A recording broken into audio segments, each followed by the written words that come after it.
Now you guys have probably seen a lot of reviews on the DJI Pocket 3 by now, so let's just look at some footage. I'm gonna head downtown Vancouver, I'm in the regular profile, and I'm gonna put a little saturation, sharpening if necessary, to make the footage look as good as I can, because I want to be able to assess, and for you to be able to assess, the viability of using something like the Pocket 3 as a part of your video kit. Also, to keep it simple, all of the audio you hear is going to come from the internal mic itself. I don't have the creator kit with the lav mic. This is all going to come from the Pocket 3 itself. So let's head downtown.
Here I'm at the intersection of Burrard and Pender. I'm going to cross the intersection here. You get a really nice view of the harbor when you're coming down the street. So check this out. That's not a bad level of compromise. So, but if they're getting paid, by the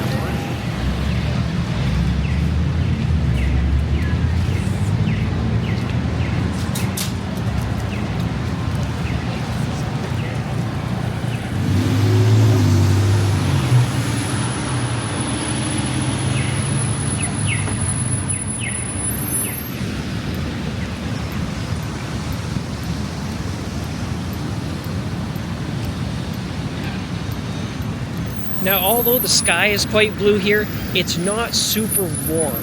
Not super cold, but you know, we're on the ocean, there's a little bit of a wind, so yeah, just keep that in mind as you watch. It's beautiful, but chilly. So here's a view of the harbor. It is chilly down here, man, oh man. Hopefully I'm not gonna drop my camera in the water. That's the convention center there. We might even go inside there. It's gonna be warmer.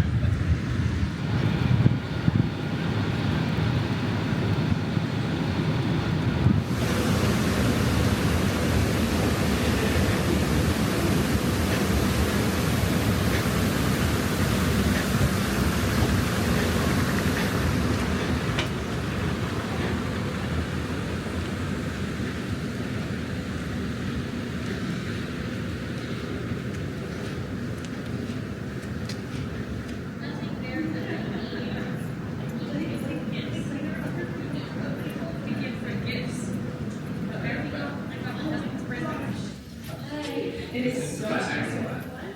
Yes. But the thing is, because everybody else is doing it, it's everything's busy. Everything's busy. Ugh, I don't like it. Ah, okay. I was going to ask if you wanted the better. Oh. Yeah, nice. Yeah, what was it? We still have 25%.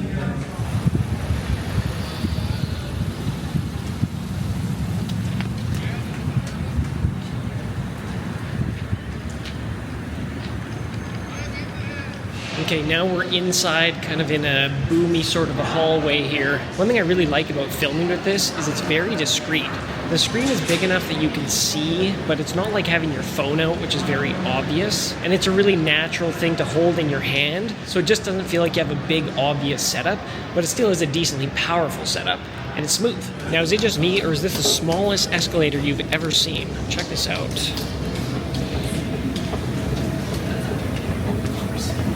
Look how thin this thing is. Weird.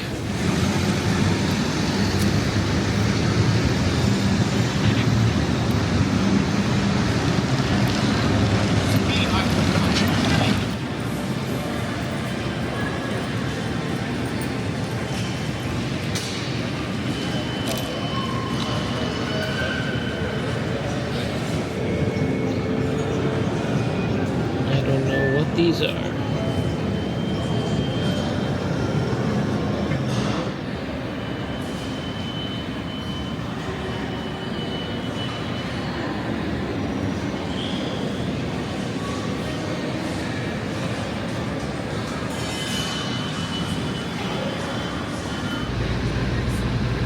Maybe it's just because we were talking about the call I had with the guy. Okay, so now we're heading into the Gastown area of town. This is an older part of town, so you're going to see a definite change in the architecture, how the roads look, and I'll show you the steam clock.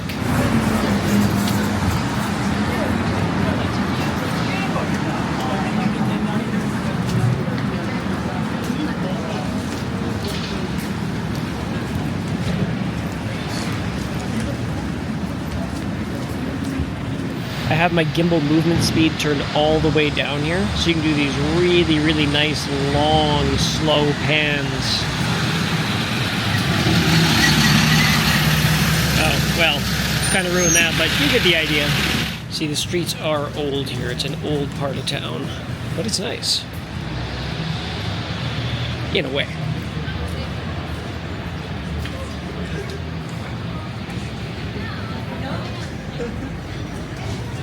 So coming up here is the steam clock. I don't know why this thing is so kind of famous or everyone wants to see it. I don't even think it's that old, but you know, something to see if you're here. Check it out. There you go. So you see it's steaming up top there. That is the famous steam clock. See, everyone's here taking pictures. Very popular touristy kind of area. And not a bad looking shot, if I do say so myself. This is the kind of list you want to start at the top and just work your way down, you know? Check that out. Hello. Where you been all my life?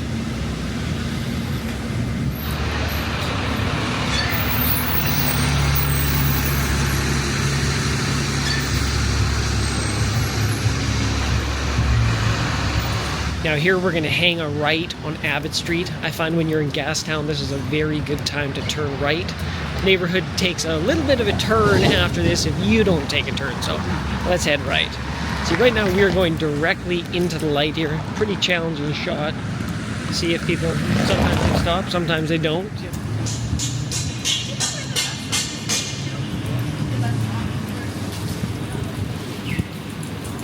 This is pretty much the boundary of the tour here. I don't like to go too much further than that, but some cool wall art.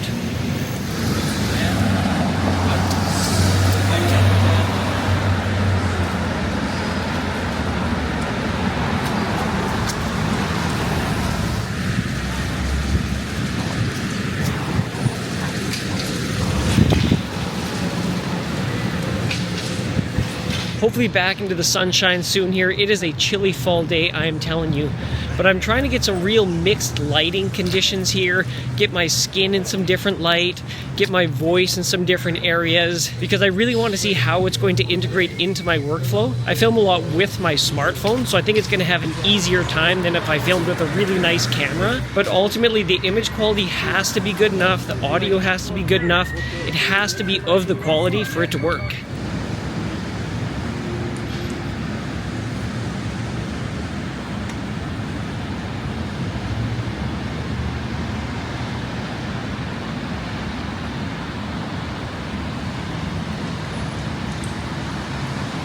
Now the active track is on, but let's see how this does going down a flight of stairs here. So I'm trying to keep my arm to keep it as smooth as I possibly can, but there's going to be some jostling of the arm for sure.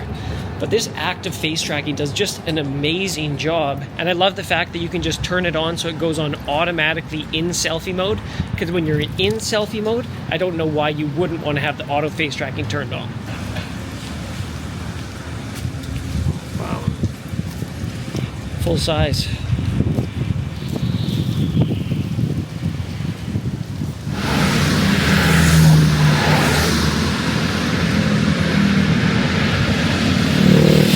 Really nice backlight here. Turned out to be a good day for shooting, especially for something where you're trying to test it, because we are getting that super bright noon sunlight, as well as that contrasting real darkness, and oftentimes in the same shot. Someone was not happy with the service, I guess. Jeez. Whew. Rough.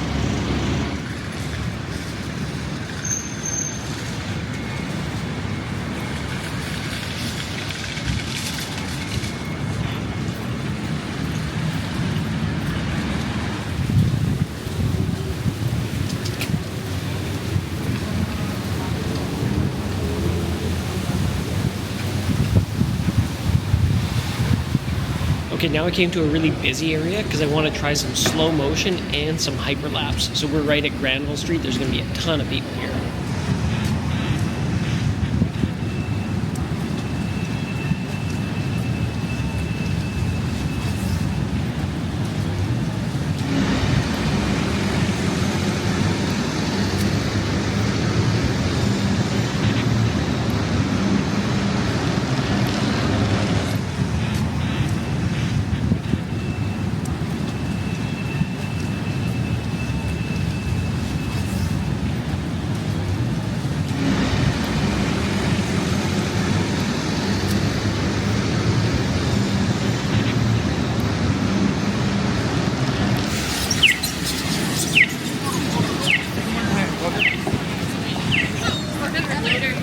So I was out shooting for about 2 hours, taking the gimbal out, turning it off and on quite a bit, and I used 65% of the battery up, so there's 35% of the battery remaining. It's rated for 166 minutes. I don't know if that's continued operation or turning it off and on again, but that's going to use battery getting that gimbal to lock and unlock constantly as well. So let me know how you think the footage looks, let me know how you think everything sounds, and have you ever been to downtown Vancouver?